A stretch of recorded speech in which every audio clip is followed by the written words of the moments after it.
Welcome to Dare to Dwell, a podcast with the Daughters of St. Paul. We're so glad you're here. For this season, the sisters met up with college students and campus ministers at the Seek Conference in St. Louis, Missouri, to talk about their experiences and questions about the Catholic faith, deepening our prayer life, and more. Join Sister Benedicta and Sister Orianne as they reflect on the students' questions and comments and dive deeper into the topics they bring up. Enjoy today's episode. Hello and welcome back to Dare to Dwell, a podcast with the Daughters of St. Paul. I'm Sister Julie Benedicta. I'm Sister Orianne, Pietra, René. And we are doing our little mini bonus season that's all about you. Mm-hmm. So we are looking at some interviews that we did with the students at the Seek Conference and just kind of breaking it down into different topics and themes. And today we really wanted to look at the themes of fear and anxiety. Yep. Those were both really common topics that we found coming up in our interviews. So we really wanted to spend some time looking at those two topics. Mm-hmm. And we are especially excited for this because it's also a topic that so many listeners before the Seek Conference, like you guys, have sent in and mentioned to us in various ways. And we've definitely experienced in our own lives as well. So this is a very, very real one. Yeah. Mm-hmm. Okay, so just as a refresher, in case you missed our last episode, we asked the students, first off, the first question we asked them was just to talk about some of the struggles that they might have in the spiritual life, like what kinds of obstacles would get in the way of their growing in the spiritual life. And then we also asked them about the role of media in their lives, and then we opened it up so that they could ask us any questions. So we're going to start with Anne here, talking about some fears, and she is responding to our first question about struggles in the spiritual life.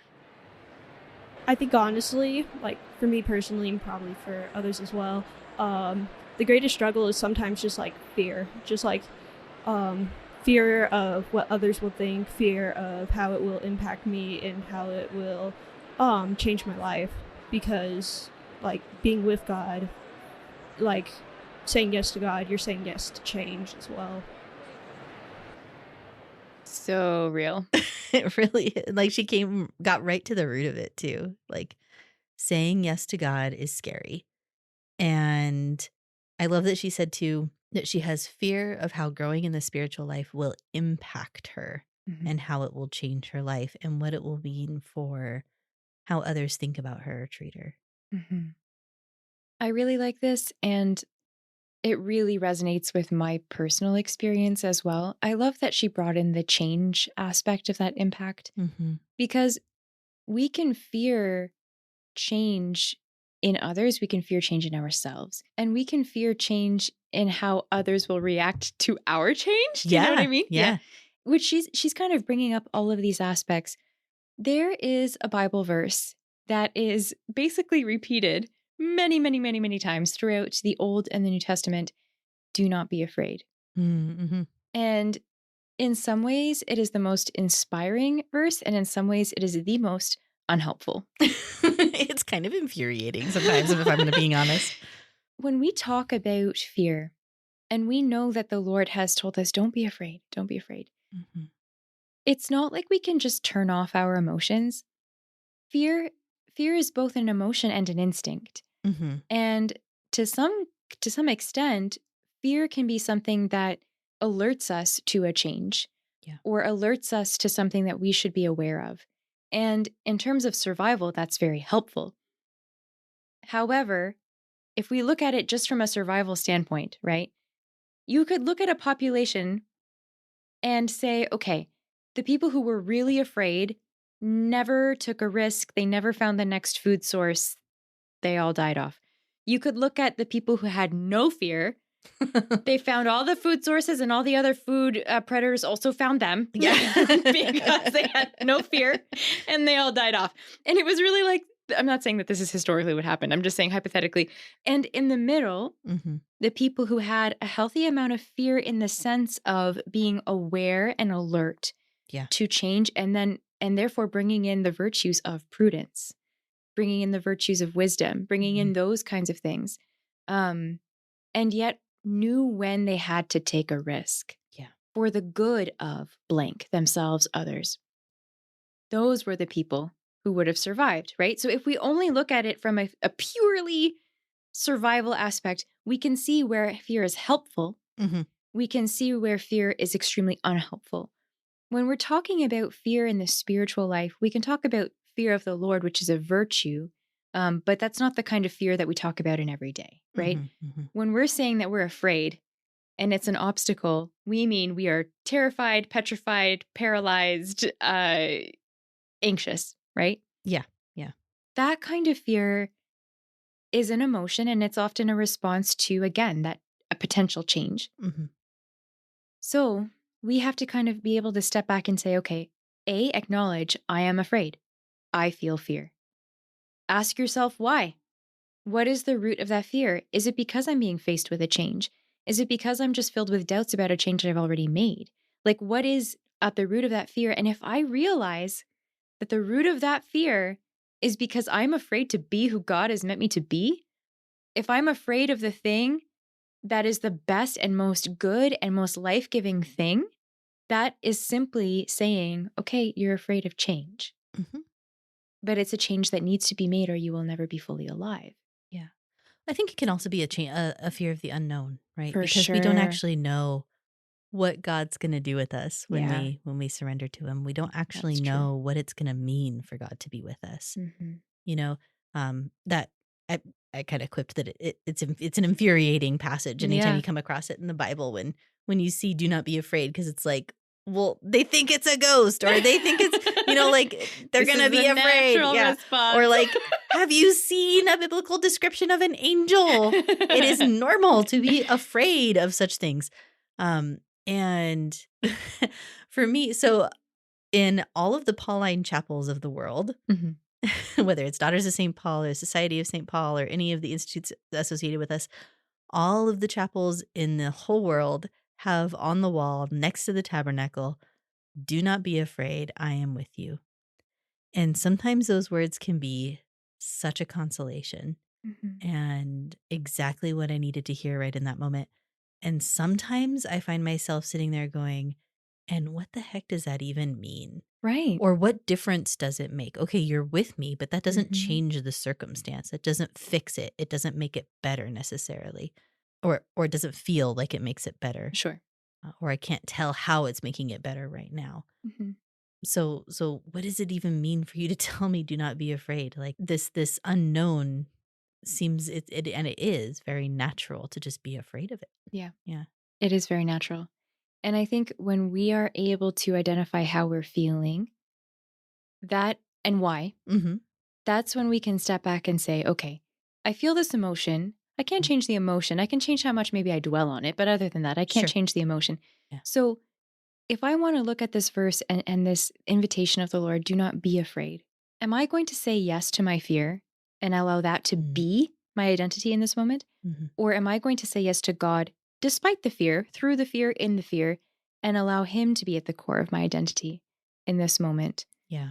And I think that, there are so many times where we can talk about prayer and our relationship with God and the spiritual life and do not be afraid, I am with you. And then things happen in our lives, like you're saying, Sister Benedicta, that are pivotal and painful. Mm-hmm.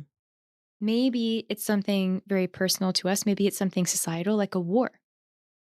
There is no easy out of that situation, and there's every reason to have fear. But often it is in war that people rise up to the occasion. They are still afraid. They have no reason not to be afraid in the sense of having that emotion. Mm-hmm. But they say yes to goodness. They say yes to God. They say yes to serving their fellow humans at the risk of themselves. And in doing so, these are the stories we tell hundreds of years later. These are the stories that are hitting the cinema this very year, Yeah. People who said yes to God instead of yes to their fear. And it was not because they didn't have fear. It's because they chose not to identify with their fear. They let it happen. They knew it was there. They still felt it. But they were like, you know what? This is not my identity, and it doesn't need to decide my identity. Yeah. God does. Yeah. And that's enough. Yeah. I love that point. And actually, you're reminding me of something that Aaron said. Should we listen to Aaron? Yes, please, Aaron. Okay. Because Aaron made some incredibly profound points here that I thought were just like really relatable and really beautiful. At least for me personally, a lot of it has to do with fear and insecurity. You know what I mean? Like for some reason, you know, I definitely know that God loves me and he has a lot of goodness that he put in me and like is calling me to grow in. But for some reason, and you know, this is something I've been reflecting on recently, like there's something holding me back from it. It's like the fear of the goodness itself, not even necessarily the responsibilities that come with that goodness. It is literally being held back from being good. So at least for me, and that's what's held me back the most recently, especially just literally being afraid of the goodness itself. Wow. Yeah. And do you think that's more like the goodness in God, the goodness in yourself, the goodness, like, can you talk a little bit more about the goodness? Yeah, I mean, I think it's mostly the goodness in myself, you know? The goodness of God has been what has kept me here, you know? Throughout all my struggles, it's been the goodness of God that has kept me coming back over and over again. And like, I run to that. I run to the goodness in him and I run to the goodness of others, but it's very much the personal goodness within myself that I run away from. Yeah. That is so good. I think this is something many of us experience and have never been able to articulate. I was blown away by I guess what I would call like the self-awareness that he was sharing in that reflection. You know, to be able to recognize the goodness of God and the goodness of others and that those are attractive, but then like when it comes to what is good in me, that can be really scary. Because I don't know what God's inviting me to do with it or what kind of responsibility comes with it or who I am in the wake of it. I think. Mm-hmm. I remember once, okay, this is going to seem like a tangent, but I swear I'm getting to a point. I remember once I was driving down the road at night, and I lived in the bush, like in the forest. So there was a lot of wildlife on the road at night, right? Mm-hmm. And usually you were watching out for deer, maybe bears. And I was driving around a blind corner and I was in the middle of the bush on the highway. And so you're going, what, like 100 kilometers? I'm sorry, I don't know. How many miles is that? Okay, so she's going like 60 miles an hour through the woods. Thank you. For our American audience, 60 miles an hour through the woods. And I went around this blind corner and there was a cliff on one side. So I really, and then a drop on another. I did not expect anything to be on that road. As I came around, my headlights hit something big and it looked white. And my first instinct was that it was a bear. And I slammed my brakes on. Thank God no one was behind me. And I stopped and I really did think it was a bear because it was so big. But as soon as it started to move, I was like, canine, that's a wolf. Oh my goodness. And it turned and it looked in my direction. It looked straight through the windshield at me. Wow. And I have never, ever been so haunted by such piercing eyes in my whole life, before or since. And I will never, ever forget that. I think sometimes when we look at the goodness in ourselves, it's like we're looking the Lion of Judah in the face. And you get that like piercing, dangerous almost gaze. And so often that sense of danger can come from almost feeling like this goodness is bigger than you are, as though it's not exactly a part of you, even though it's in you, and it might swallow you up. You know? And I think on one hand, we're identifying something very real, that goodness is bigger than us. Yeah. Because it's God. Yeah. And it's not tame, as C.S. Lewis always says. I was lion. just thinking that. Yep. So on point. These are the things about it that make us understand that it is large and it is wild and it is powerful and it is strong. But at the same time, the reason we feel like it's foreign to who we are, that it might eat us up, or that we might not really be ourselves at the end of the day if we accept it fully, is because of this brokenness within us that comes from the fall, where we kind of said no to goodness and we continue to do it in our lives through sin. And actually, if we looked goodness in the face in those piercing eyes of that lion and just said like, okay, with no idea what would come next, we would in fact find that that lion's not out to eat us, you know? But there's no real way of like knowing emotionally that reality until we look it in the face and say, okay, whatever that unknown is, whatever that bigness is, okay. Mm-hmm. And that's, I mean, fiat, your will be done. Amen. Okay. Mm-hmm. You know, that is one of the hardest things to do because we have no idea what will happen. But on the other hand, we know exactly what will happen. You know, we don't know the steps. We don't know what it will look like. And in a way, that's a good thing. Because if we did, we'd mess it up, guys. It's true. We would. It's true. So, yeah, that's God reveals just a little bit at a time, and because he's wise. yeah. Because he's wise, and he knows our hearts, and he knows our capacities, and he knows, our tendencies, and so he reveals just a little bit at a time. But that can come with that can cause us some fear because the unknown is scary. Right. And it's so often in movies and stuff, there's that trope where the person realizes something about themselves and they're afraid of themselves. And usually it's because of an evil in themselves. Like they're psychopathic, or at night they become a murderer and they don't even know it, like whatever, right? But actually, I mean, I'm not saying that never happens, but actually what we're really afraid of is the goodness in ourselves, because we don't know what to do with it. And I think there's some part of ourselves that recognizes that there's such power in that maybe we aren't fit to wield it. And there's a beauty and a humility in that recognition. Sure. Yeah. Because we're not fit to wield it, but that goodness comes from the fact that we are made in the image and likeness of God, that we are houses of the Holy Spirit. And we are not, if we say our yes to God, we're not wielding the power on our own. It's God working through us. He's wielding it. And we don't have to be afraid of, throwing the sword in the wrong direction. Yeah, I'll definitely answer from a personal bent. Because you're working in campus ministry. This is my first year doing it, and I think something that I've really had to grow in. And it's something I have to learn to trust the Lord with, like, throughout my life. But I think being afraid of God's will, which is it's like ironic because that God has like the best for you, but it's almost like just trusting that. I really like that, being afraid of God's will even though it's the best. Yeah, and like Asa saying that he's just gotten started in campus ministry. He tells us at a different point that he just graduated university himself last year, so he's still almost in the age group that he's ministering to, and I could really see how it would be really intimidating to try to reach out to people in that way as well. Yeah, this sense of knowing that God has the best for you in mind, but still being afraid of his will and being afraid of even like how he's going to go about it, or what his timing might be, or what kinds of things he might invite you to that will require, I don't know, some kind of a sacrifice or some kind of difficult task, or potential for embarrassment even, you know, or whatever. Like I'm thinking about my time in campus ministry and some of the difficulties that came up with that. And yeah, sometimes it can be really intimidating to wonder, like, what is it, Lord, that you're trying to do through this thing?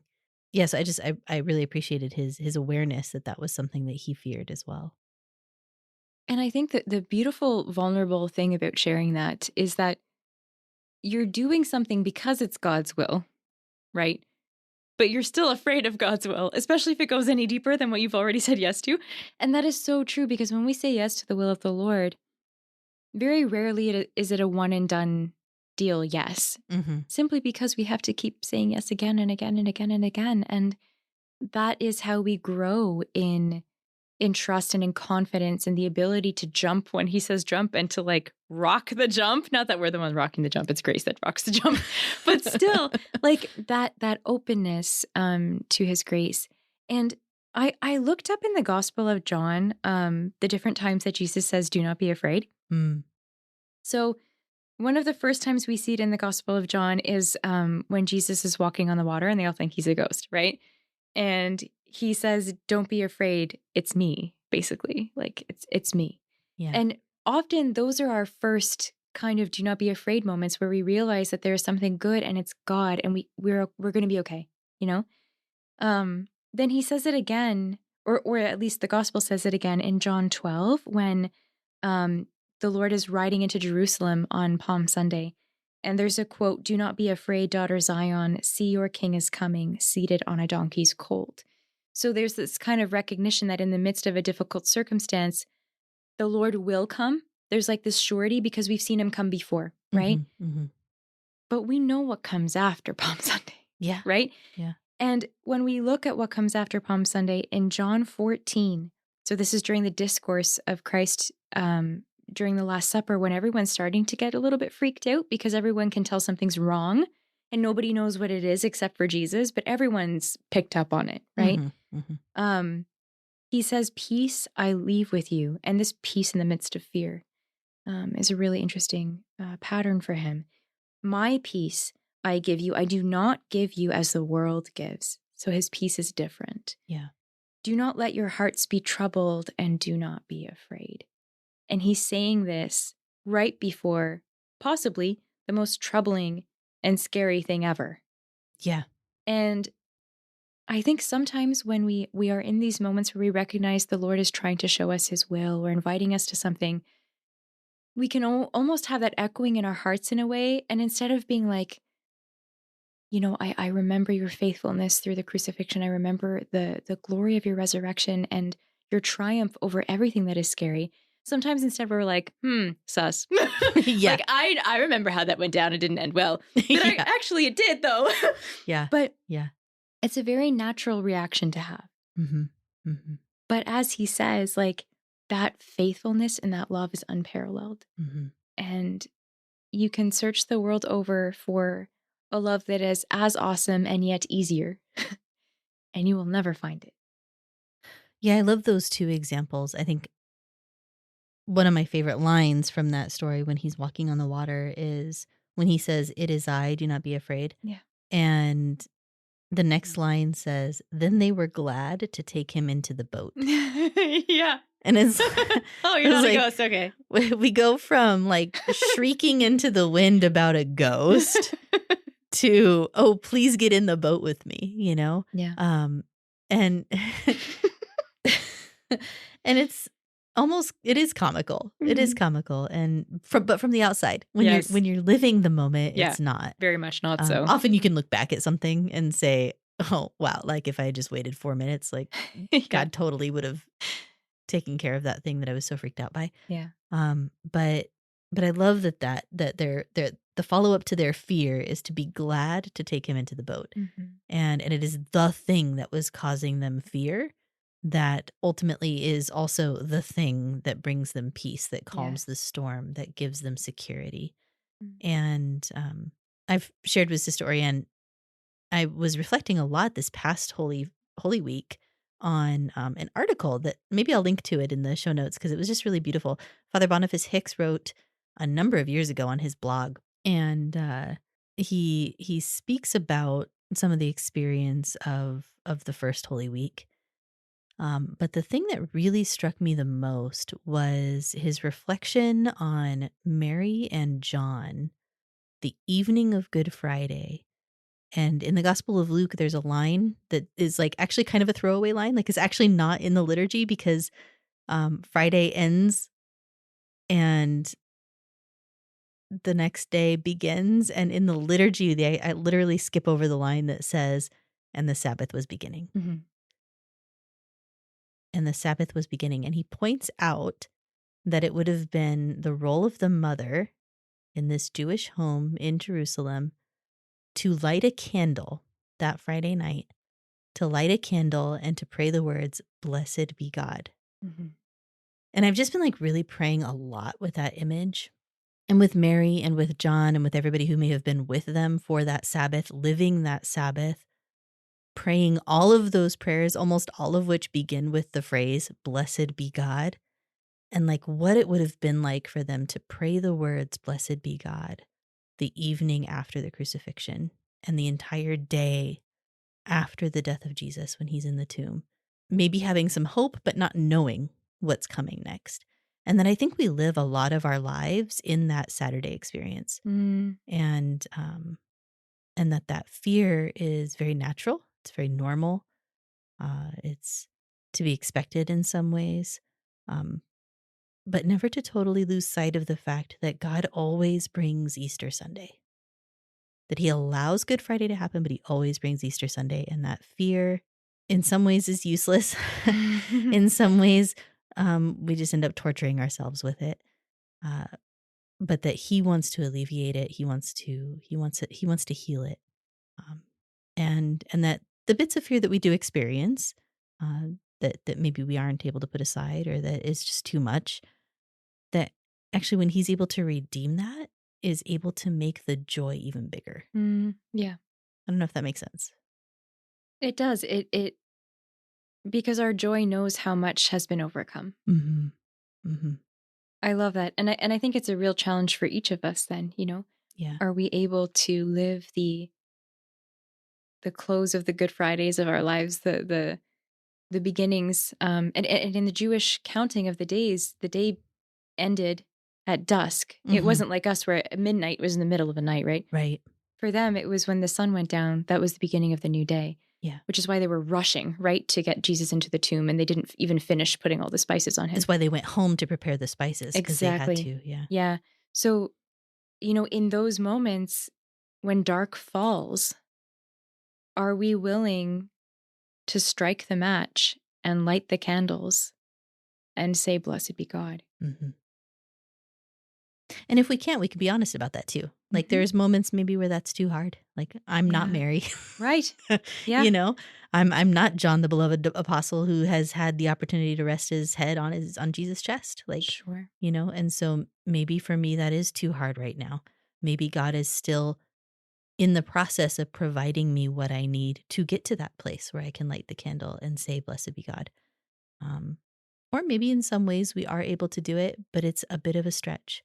Yeah. Or we need those other people around us who maybe have gone through similar experiences and are able to praise God in and through the storm, and can help us to be strong in those moments. And thank God for community, because really, who knows what the state of everyone's mind and heart were that day? I can't even imagine. But it was Mary's role in that moment as the mother, mm-hmm. To light the Sabbath candles and to speak those words, and she did it. And if she had the strength to do that, that doesn't necessarily mean that everyone in the house would have had it been their responsibility. You know what I mean? But that is true in our lives as well, when we are in moments when we are the Peter of that story, and we straight out just pieced out way before any of that happened even. Mm-hmm. When we are other members of that story, there's always someone in our life who is that person who has that trust in the midst of their own pain and their own fear, to strike that match, to light the candles, to pray those words. And if we don't have anyone immediately around us, we have a whole family in heaven doing it, and praying for us on our behalf. Mm-hmm. As St. Paul reminds us in his letters, we have a whole cloud of witnesses cheering us on, right? So that's not to be underestimated, because that really can be a huge source of strength and of courage when our own is lacking. And the Lord can really gift us grace through them as well, as much as anything else. Yeah. Okay, the next one that I want to share is a little bit of a reflection that Jonathan gave us. Oh my gosh. Fear being one, unworthiness, and a willingness to kind of, for me personally, to really look at the state of my soul and what is it that God is asking me to do, and what it actually means to know that you're loved. It's very easy, like intellectually, to say, oh, of course God loves me, but to really live that out in our unworthiness, in our brokenness, in the deepest wounds. Of course, God goes directly to that deep wound. So, you have to, I don't know if we're ever really ready, but that's where God takes us. And so sometimes that can be scary, and that's very painful. But that's precisely where the Lord, of course, wants us to heal. So that can be a block for people if they're not necessarily ready. But I also know that the Lord and the Spirit there, it's so gentle. That yes, we're approaching this wound, but we're doing so gently, little by little. So as long as, as long as you're willing to daily walk with the Lord, all things are possible. Fear to look at the state of your soul. So real. How many like fantasy novels or like sci-fi stories are about being able to see like the truth of who you are, and that being like the scariest thing, or like the ultimate obstacle that like the hero has to go through, Mm-hmm. right? Like Greek mythology, like it's all over the place that this is something that characters struggle with, and it's such a real experience. Yeah. And I think it's terrifying to know that you might see something that you can't handle, you know? Mm-hmm. Sometimes it's equally terrifying to think you might not see anything. Yeah. Yeah. And either way, so much of that on either side of that spectrum comes from our own brokenness, right? Mhm. Like when we look at our soul, even when we try to look at our soul, often we're only really like looking through our fingers, like we don't really want to see the problems. Yeah. But we want to try, but not really. Yeah, I think when we look at ourselves like that, we are always looking through some kind of a lens that is either broken or warped, or there's something wrong with it. It's been affected by original sin. It's been affected by the way that this world, deals with us sometimes. Sure. And we are unable, we are physically, metaphysically, spiritually unable to see ourselves the way that God sees us. And so when the Lord begins to reveal to us something of how he sees us, that can be really scary because it's foreign. Yeah. It's foreign, and there's something about it that's unsettling. And I love how too he says that like God goes straight for the deep wound. Like that's where he goes with his healing power, right? But he also points out that God does it so gently. And the thing is too, I think something that can be very difficult is that God does it so gently, and he does it in his time. And we might want to pray like, the leper comes to Jesus and says, "Hey, if you will it, you can make me clean." And Jesus is like, "Yeah, I will it. Be made clean." And we're like, why can't all healing prayer be exactly like that every single time? Yeah. But God knows what the wound is. He knows what the real actual solution and what the real actual medicine is for that wound, for this unique individual with a unique set of experiences. And that's why he's so gentle and so careful with us, with our hearts. Yeah. And something you said, Sister Benedicta, about how, when we look at ourselves, we're really looking through a lens that's not right. It's broken. When we read back in Genesis, the account of the fall, their sin was really one of pride. It was an interior thing. Yeah. And one of the first symptoms that we see outwardly is that they can't look at each other properly anymore, and they cover themselves, right? Yeah. Interestingly, they don't just cover themselves from one another. When God comes to walk in the garden, is like, "Yo, where are you at?" Adam's like, I heard you walking in the garden, and I was afraid because I was naked, and I covered myself. He covered himself from God. Yeah. Yeah. And so, like, we really see this covering. It's not just a physical thing that we can't look at each other properly anymore. This goes so much deeper than that. And if we are having a hard time letting God look at us, that really speaks to a deep insecurity in us. And in a sense, it kind of is rooted back to the fact that we're not really looking at God properly either. Right. Yeah. Yeah. And everything that he does, in a sense, is like, do you see me? Do you really see me? Because if you really saw me, you would know it's okay. Yeah. Well, I mean, why does the discovery over and over and over again of the theology of the body Yeah. just totally wreck people and change their lives and turn them Yes. upside down, right? Yeah. Like if you don't like the phrasing theology of the body, it's the theology of the human person. It's a Christian anthropology. It's the way of understanding humanity through the lens of God. Right. Through the lens that is not warped, that is not broken, that sees truly. And there's a reason that is something that people are drawn to so intensely. There's also a reason that people are so turned off by it so intensely. Yeah. Yeah. So I guess like having said all of that, and I think the thing I love about this question, like dealing with that deepest wound, we are we are being looked at and seen and known and loved and healed and redeemed by one who understands deep wounds. Yeah. Who experienced them himself, emotionally, mentally, physically. Like he took those things onto himself. He gets it. Mm-hmm. And I think that is something that can constantly reassure us that we really can trust him in the midst of that fear, because no one really understands our wounds the way that he does.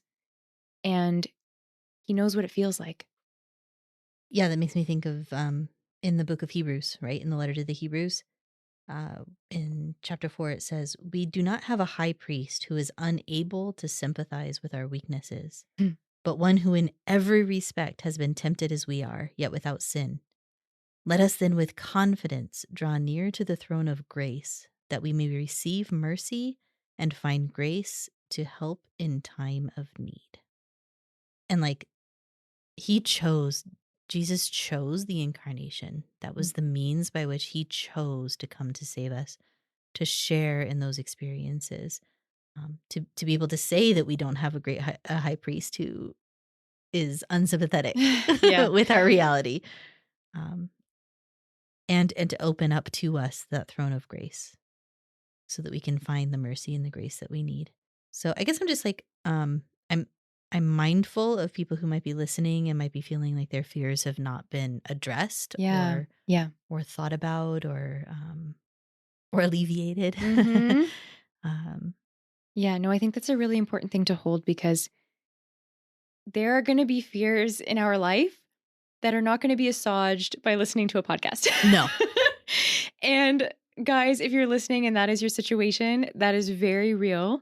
Don't feel badly or guilty about it. It's real. You're going through something real. Your feelings are real. And this is actually such a common, prevalent topic that came up over and over, both in feedback and from the Seek interviews, that we're actually doing a part 2 that's specifically focused on the anxiety side of fear. Mm-hmm. Because fear and anxiety certainly overlap, but there are some differences as well in the experience of it. And that also touches on mental health and all of those kinds of things, on like chronic types of fear. And we each go through different situations. We are different personalities. We have different capacities. Don't judge your fear against somebody else's. No. But let others' courage inspire you. Yeah. That does not mean that you're judging your fear against theirs or your lack of courage against theirs, but let them inspire you. Let their confidence in God inspire you. And if that means one tiny little thing, even if that little thing is just admitting to God that you're not brave, that can be the biggest, bravest thing you can do today. Mm-hmm. Do it. Mm-hmm. It's still a step of trust and relationship. Yeah. Yeah. Yeah. It's such a holy place. Mm-hmm. It is. It really is. It's such a holy, holy, holy place. Like that space where we are most in need of God. Mm-hmm. Most, and like tender. Yeah. Yeah. Yeah. I don't know if you've ever had the experience where like you have like newborn puppies or something and they're trembling because they're afraid and they're cold and they're weak and they're like, and how much more gently you pick those up than 2 days later when they're not trembling. And when they're crawling all over everything. Well, yeah, that's true. But even if they looked the same and their organs were all the same and everything was the same and they weren't trembling, you wouldn't be quite, I mean, it's not that you would be less gentle, but you wouldn't be quite so tender about it because you wouldn't have to be. But the fact that those kinds of vulnerabilities and fears elicit tenderness in us with animals, right? And people, how much more so in God? So, in the midst of those moments where we are trembling, we can be confident in his tenderness with us. Can I share one more thing that I've been praying with? Yeah. Not to just like keep bringing all of my prayer to the thing, but I was reading through John Paul II's encyclical on the mercy of God, Rich in Mercy. And I came across this passage that I just have been coming back to over and over and over again, where it says, conversion to God always consists in discovering his mercy. That is, in discovering that love which is patient and kind as only the Creator and Father can be. The love to which God the Father of our Lord Jesus Christ is faithful to the uttermost consequences in the history of his covenant with man, even to the cross and to the death and resurrection of the Son. Conversion to God is always the fruit of the rediscovery of this Father who is rich in mercy. An authentic knowledge of the God of mercy, the God of tender love, is a constant and inexhaustible source of conversion. And I think that kind of the 3 points for me that are speaking to this is, number one, that we are all always in need of conversion. We can always convert a little bit more to God, right?